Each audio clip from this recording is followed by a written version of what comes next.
Good afternoon, brothers and sisters. This is Business Manager Ron Bauer from Local 1049.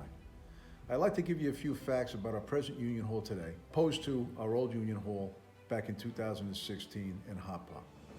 My opponent and his supporters are saying some not necessarily truthful things, or maybe just they're misinformed and they truly don't understand how it works. The differences are from 2016 to today, 2020.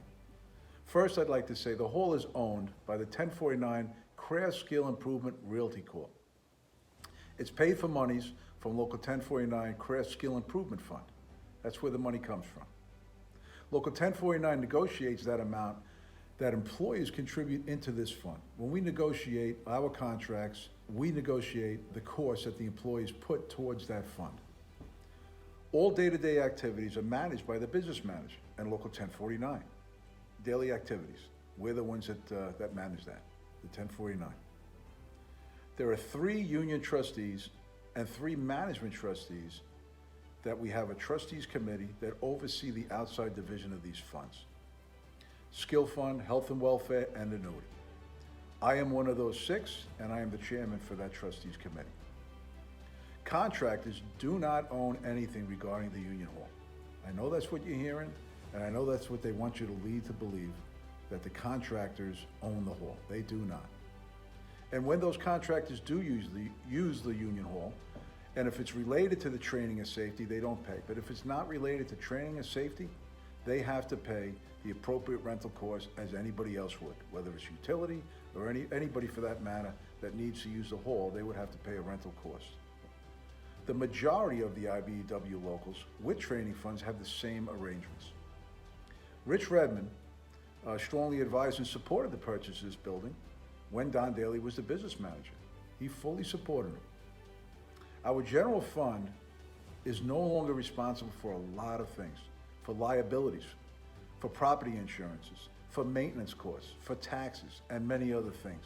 We are not responsible for those costs anymore, where we were when we were in the Hot Pog office as owners. Today, we are only responsible for the rental insurance. That's the only responsibility we have. Our costs are lower, and we get more for our money. This is good for the membership. Matter of fact, prior to the sale of Hot Pog, we were maybe 1.6, 1.7 million in our general fund.